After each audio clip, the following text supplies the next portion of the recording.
but they were childless.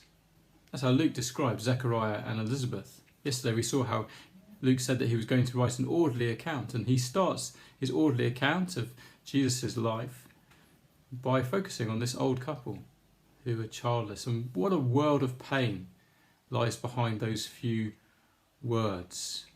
Someone's described being childless as this: that strange grief which has no focus for its tears and no object for its love. Maybe you know something of that, or know it very deeply in your own experience.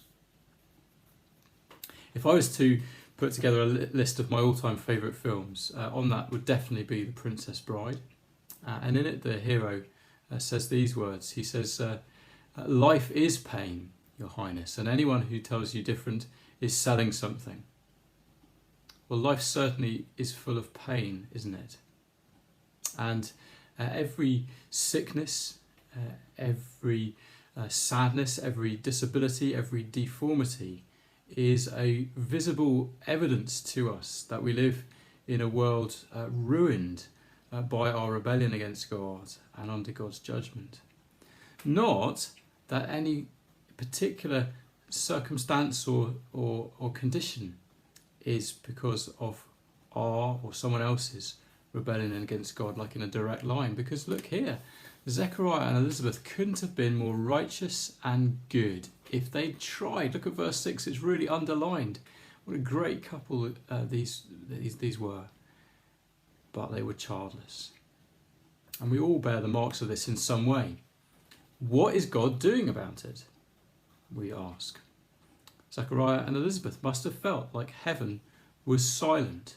And maybe you do too. Maybe that's what puts you off the Christian faith.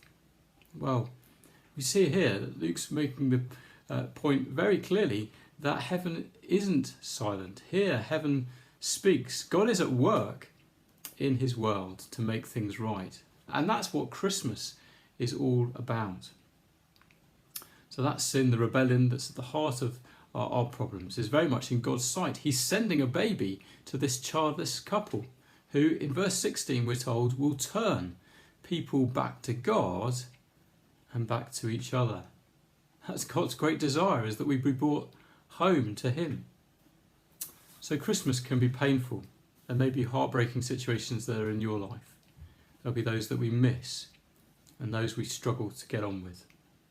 Well, look here and see how God enters into our world of pain, telling us what he's done and what he will do so that we might be brought to his home of bliss and peace.